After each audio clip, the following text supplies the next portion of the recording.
Hello, and welcome back to Things I Want My Kids to Know with me, Ted Bradshaw.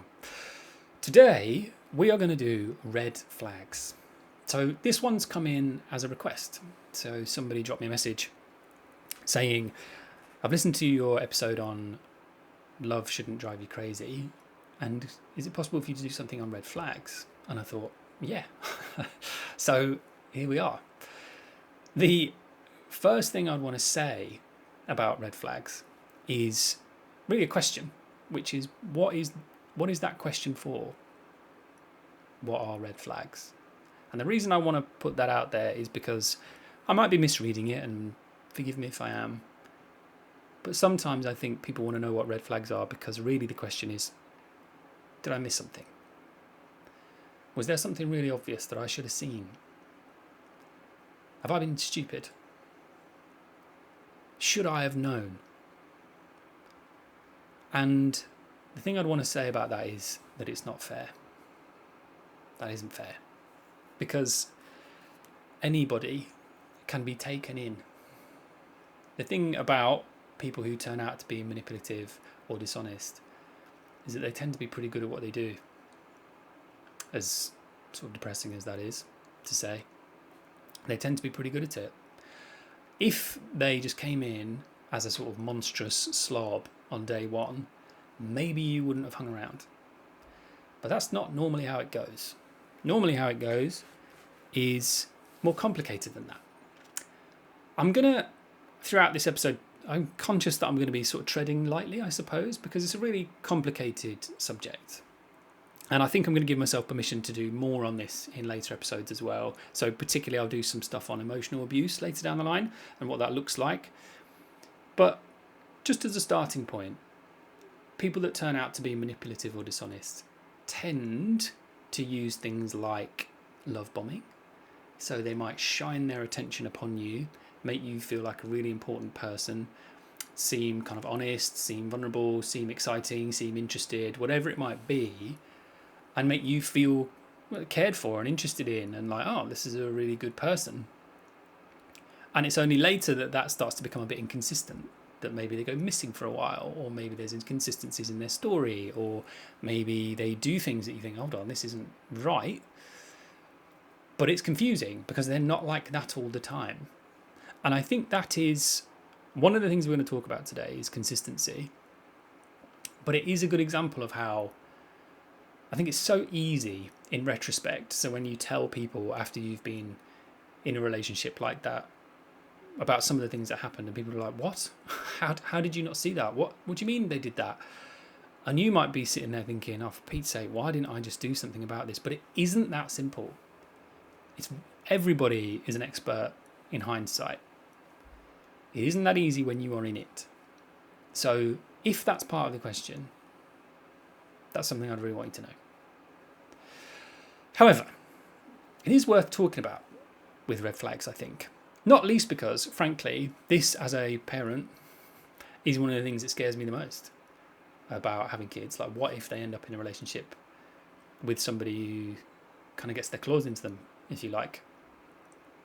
And I am going to talk about red flags, but I'm going to give myself a slightly different grading system here. We're going to talk about red flags, things that are very, very clear. But I'd also like to talk about, well, what are the things that you might notice that are earlier on that you don't know necessarily, is that something I need to pay attention to or not? So maybe orange flags and yellow flags, if you like. The key thing is, unfortunately, there aren't any clear markers of, right, if somebody does this, just avoid. I mean, to be fair, if somebody hurts you, that is as red a flag as you can get. That is as red a flag as you can get. You deserve to be safe. Everybody deserves to be physically safe and treated in a way that keeps them physically safe. So if somebody is going to cross that line and hurt you, that's the reddest of red flags you can find. There are other forms of hurt. Dishonesty, cheating maybe, verbally just making you feel hurt or attacked. If somebody makes you feel hurt, that is a red flag. That's the key thing I'd want to say about that bit. Somebody who actually makes you feel pain in some way, That is a red flag. Now, there are some situations in which, I don't know, you find yourself thinking, well, okay, I can see that they've done this, but actually, I would like to continue in this relationship. I would like things to, they've apologised, they seem sincere, and I'm willing to give it another go. I'm not going to kind of comment on whether that's right or wrong, I don't think, because you can't. Depends on the circumstances. However, what I would say is quite a common pattern within manipulative relationships, or with somebody that's going to repeatedly do that to you, is that once they've apologised and you've said, okay, let's carry on, that if the expectation is therefore we should be starting again as if nothing happened, that is a major red flag. Because frankly, if somebody steals from you, this is a black and white example that isn't always, they don't always lend themselves, it's not always this simple, but if somebody steals from you, it isn't unfair of you to then be a bit wary of leaving stuff around, if you like. That just, if somebody steals cash from you, it isn't, you wouldn't be being unreasonable if you said, okay, well, I'm just going to be on a bit more secure about my cash while you're around, okay? If somebody says, what do you mean? Like, I've apologised, you should have forgiven me. That shows that you don't trust me. That's a red flag. Because if you have done something hurtful and wrong to somebody else, you should know that it is now upon you to try and earn that trust back. And it shouldn't be a default position. Certainly, if you are being made to feel, you as the person who was wronged, if you are being made to feel that you are in the wrong because you don't immediately trust them implicitly again, then that is not okay. You have a right to be able to say, well, you've hurt me before, so I'm just not in a position where I can go straight back to, it's not unreasonable for me to therefore be wondering where you are or what you're doing. We're not starting again from zero. We're starting from, you're in the minus, actually. And it's going to have to get back to a point where I can trust you again. We're not there yet, just because you've apologised. That's something that I would say. I want to lead into slightly more orange flags, maybe dark orange. Let's talk about dark orange here, which is, well, what about protecting yourself from getting to a point where you are hurt? How about that? What if we could do that? What can I be on the lookout for? What can I see? And those things are difficult too.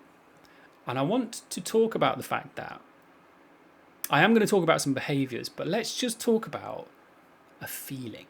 So sometimes somebody will tell you you shouldn't be hurt. So if we go back to those red flags, sometimes somebody would say, well, I haven't hurt you because you shouldn't be hurt. Like, that isn't fair. That isn't fair. Sometimes you can't point specifically at what this person is doing, maybe because of the fact that they're not like that all the time. Maybe they shout at you sometimes, or they're just really sharp with you sometimes, or just off with you for no reason. And you're thinking, well, they're not always like this, so do I have a right to feel uncomfortable? Should I be feeling uncomfortable, or is this just a thing that happens? If you feel uncomfortable, or if you feel belittled, or if you feel attacked, or you feel hurt, that is kind of all you need to know. Now, it may well be that some of that is yours, but try not to belittle or diminish your own feelings. I would say that's one of the things that can make us slightly more likely to stick around in a relationship like this, is if you have been given the message that your feelings are to be doubted or to be pushed away. Because then when you feel uncomfortable, instead of you saying, I'm uncomfortable with this, you might say, oh, I'm uncomfortable, but I shouldn't be. Or maybe if you say to your partner, I'm uncomfortable with this, and they say, well, you shouldn't be, I haven't done anything wrong. You go, oh, maybe I'm just making a big deal out of it. If you feel uncomfortable, that is all the information you need to know. So the first flags really are how you feel. Do you feel consistently at ease in this person's presence? If the answer to that is no, there's something wrong. Sometimes what can look like a really good relationship on the surface is only good for certain periods of time. So maybe they're really good at, absolutely showering you with praise and attention and, fancy dates or whatever it might be. But it only lasts a certain period of time. And then there's just this inconsistency. They're just suddenly off with you for no reason. You don't know why. that's inconsistent. And it will put you on edge. And you are likely to not feel entirely at ease. So you might be kind of feeling like, well, what if I say or do something that's wrong and they suddenly off with me again? That feeling of insecurity is your flag. That is your flag. I don't feel at ease. Why don't I feel at ease? Ideally, with a partner, and frankly with any like friend, like a good person who you want in your life, you should feel more confident and more at ease around this person rather than less. So again, it may well be that there is something about this person's behaviour that is making you doubt yourself a bit. Perhaps they laugh at you sometimes. Perhaps they belittle you a little bit. Perhaps they belittle you a lot. Perhaps they make comments about other people that kind of make you feel lesser. Maybe they make a lot of kind of admiring comments about the way that other people look. And they go, well, what's wrong with that? I'm just admiring people. But what it makes you feel is inferior. It may be that they mean to do that, and it may be that they don't. The point is, if you feel uncomfortable about it, that's enough of a flag. And when I say a flag that says, I need to do something about this. What you need to do about it depends. So it may be that the right thing to do is leave. It may be that this is an opportunity to say, okay, right, hold on. I would like to address this with you. I'd like to talk to you about it. I'd like to see if we can do something about this. It makes me uncomfortable. Can you stop it? And if they stop it, great. But if they don't, or if they belittle it, or if they say, I shouldn't have to stop that, what are you talking about? Again, ideally, your partner should want to make you feel comfortable. That doesn't mean that every partner should give in to everything their partner suggests, if you like, but it does mean we should take each other seriously. And if I can make small adjustments that don't harm me, then what's the issue? Inconsistency is a big one. Feeling less confident or not feeling yourself. There's one more that I'm going to talk about here, which is not taking accountability for their part in things. And what I mean by this is when we get into a disagreement, so let's say, for example, you say, you really upset me when you said this earlier. A person who can take accountability for their own actions will be able to say, I'm sorry I said that, or I'm sorry I did it like that. I didn't mean to hurt you, and that's not cool, and I'm very sorry that I did. Can I also talk to you about what I was upset about? So I can own my own thing and still address some other things too. But the important thing is I am responsible for my actions. Somebody who doesn't take accountability for their own actions will instead rely upon blaming. So they'll blame you, or they'll blame anybody else. Or anything else. So it'll be stuff like, oh, I just had a really hard day. Like, God, can't you let it go? That kind of thing. That is not taking accountability for your own actions. Or I only did that because you did this.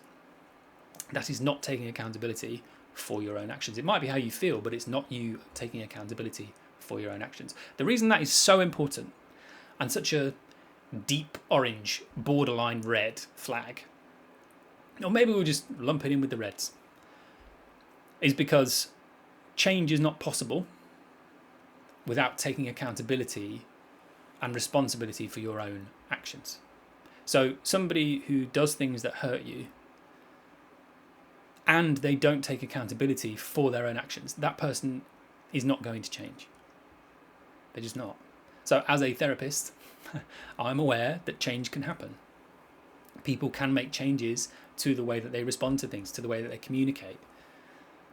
But it's hard. And it requires taking time to understand, like, okay, well, what are my responses to things? To observe that and then say, okay, well, what's making me do that? What's that about? How much of that is mine? How much of that is the situation that's really riling me up? How am I reacting? Is that a helpful way to react? What would be some more useful ways to react? And it's often very difficult. But it will not happen unless somebody can look at what they're doing and say, okay, I can see why I do what I do. I do have reasons. But ultimately, the person who is responsible for how I now respond is me. If somebody isn't doing that, they avoid accountability. You say, this really hurt when you did this to me earlier. And they say, well, you shouldn't be hurt, or I only did it because you did it, or I've had something else going on. They're not going to make positive changes. They are not going to change what they have just done, and they will do it to you again. Sometimes people are defensive in the moment, but they do take it on board later. So it is possible for somebody to not take accountability immediately, but take accountability later. So they might say to you later, like, look, I'm sorry, I have taken it on board. So it isn't as simple as, if they do it once and they're defensive once, that's it. But you need to see some accountability. You need that. I want to talk about a few more little behaviours, I suppose. So we've spoken about consistency. We've spoken about feeling how you feel around them, I suppose. We've spoken about taking accountability. I want to talk about why sometimes it's hard to put your finger on why something that somebody is doing is affecting me. Because sometimes it's so confusing, because what they're doing, I can't say there's a real problem with. I can't really say, well, they just looked at me in this way and I felt really uncomfortable, or they said this. You'll tell a friend and they'll say, oh, maybe they just had a long day and blah, blah, blah, blah, blah. And you might be thinking, yeah, but it still made me feel uncomfortable. Sometimes your gut is a better reader of whether or not things are okay in a social situation than your head is. Your head can explain anything away. So me and my wife once had an experience where we met somebody, and at the end of the evening she was like, I did not like her. And I was like, oh, I don't think they were that bad. They've got this going on. Maybe they've had a bit of a tough time, etc. And only in retrospect was I was like, hold on, they did end up just screaming at us. They did end up screaming. What was going on there? I felt uncomfortable about this person, but my head said, oh, maybe they've had a tough day. Maybe we need to be reasonable. But my gut already knew there's something wrong here. This isn't right. This person shouldn't be speaking like this. Sometimes it's even worse. You can have a perfectly, on the surface, reasonable, normal conversation with somebody and feel on edge and you don't know why. And I always talk about the example of when a smile doesn't reach somebody's eyes. So for those of you that are watching, I'm going to show you this, right? So the smile that reaches somebody's eyes feels sincere. Sometimes people will smile at you, but it doesn't reach their eyes. And it feels very, very different. Very, very different. And it's the same in sort of the tone or the body language that somebody uses. That is why paying attention to your gut and how you actually feel is sometimes a more important thing to think about than the actual behaviour that you're seeing. Do I feel on edge around this person is sometimes all you need to know. Whether you could point to why isn't fair. And if your head's getting involved in saying, well, yeah, but maybe we shouldn't feel because they haven't done anything wrong, you'll end up trampling all over your feelings. All over it. There's one final thing that I wanted to talk about, which is somebody who causes issues with your friends and your network. So now, if you have a poisonous bunch of friends and family that are just really unsupportive and really horrible, and your partner is saying, I'm not sure these people are particularly nice to you, then maybe that's absolutely fine. But on the flip side, a manipulative person, they won't want you to have support, because it's easier for them to get you to do whatever they want you to do and to hang around if you don't have anywhere to go. So often what somebody like that will do is cause issues with your friends and your family in very subtle ways. Maybe they will just sort of talk to you about, I'm not happy with the way that such and such spoke to me today or spoke to you today. And maybe sort of just plant some seeds that maybe you shouldn't hang around with them so much. Maybe they will book really nice events during special occasions that your family or your friends are involved in. So, your friend's getting married and your partner books you a holiday, a surprise holiday, but it happens to mean that we're going to have to leave the wedding early. Or they'll come up with a reason why you need to go and do something together on a day you were supposed to see a friend, that kind of thing. So that it will cause a little bit of aggravation, or that it will cause you to have a problem with your friends. They are unlikely to pick the fight themselves. Again, that's too obvious. They are unlikely to pick the fight themselves. They might, but as I say, it's unlikely. And what I would say is a reasonable person will understand that your friends and your family are important to you. And even if they've got a problem with them, they'll be able to talk to you about that and try and sort of deal with it. Again, they might have a really good point if those people are really nasty, and that's why it's not that that's not that straightforward. But it's just a little flag. If somebody is causing problems between you and the people around you, just a little flag to be aware of. So, that's my rundown of red flags. Red and orange, I suppose. I like to finish with a little summary, so let's just see if we can do a summary. The main thing I want you to know is anybody can be taken in. And if part of this question is, was I stupid? Did I miss something? It's very unlikely to be fair.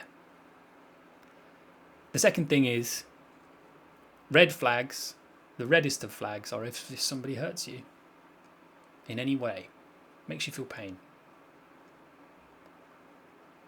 The orange ones are not taking accountability for their actions. I'd say that's really dark red. Somebody's just very unlikely to change if they can't take responsibility. And most importantly, paying attention to your gut. You might not be able to point out why you feel uncomfortable, and the point is you don't have to. You don't have to. You have to justify it. If you feel uncomfortable, that's probably telling you something.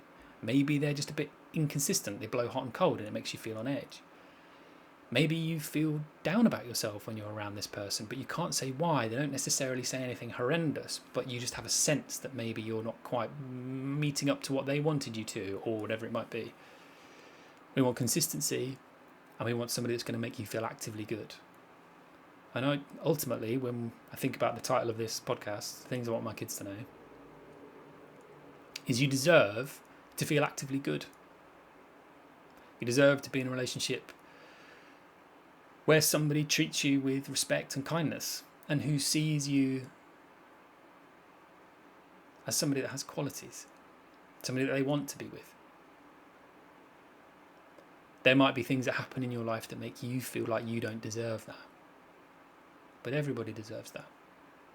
Everybody deserves that. Except people that go out of their way to hurt people. Those people don't deserve that right now. I hope that's helpful. Thank you for listening. If you're listening to this and you're thinking, oh, I'd quite like to ask a question, or I've got an idea for a topic, drop me a line. It's pod@cbtted.co.uk. I can't promise you that I'll definitely be able to do it, or that I'll definitely be able to respond, but I can promise you that I'll read it, and if I can do something on that subject, then I will. Thank you. I'll see you next time.